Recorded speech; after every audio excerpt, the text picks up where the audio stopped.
The sky is a fiction, a fire tonight, a smolder of ochre and bruised to plum. And in the stillness, something isn't right. Even as usual anthems have gone numb, not even the birds will risk the air.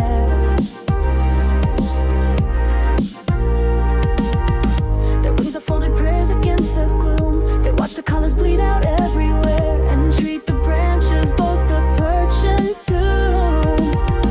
And when they do decide to finally leave, they stitch a line away from where I stand. A truth I watch my hopeful heart believe is that they're headed for a better land. I trace their frantic V against the haze and pray it spells the end of these sad days. But do they know something I can't divine? Do their small glassy eyes see through the veil? Do they observe each branching timeline?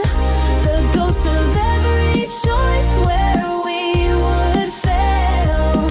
Triumph, do they see the girl I'd be if I had turned left on that common street? A whispered phantom version of me, living a life of bitter and more sweet.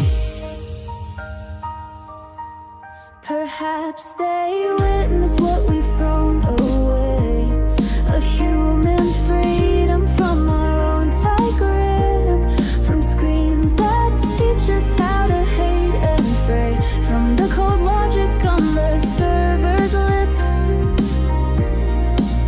A world where we haven't become the cage and written fury on an empty page.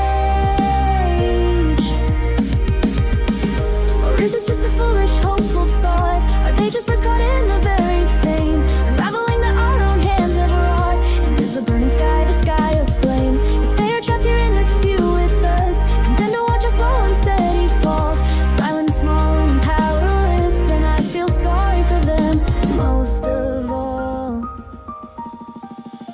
But do they know something I can't divine? Do their small glassy eyes see through the veil? Do they observe each branching timeline?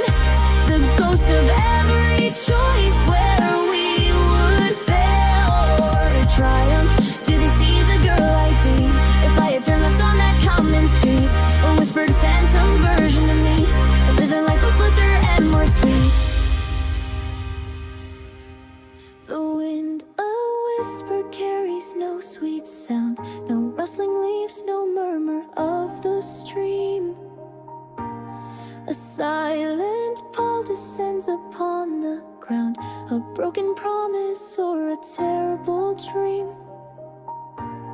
The sun, a bruised and distant dying eye, struggles to pierce the veil of heavy gray. No lark ascends to greet the morning sky, no joyful chirp to usher in the day. For something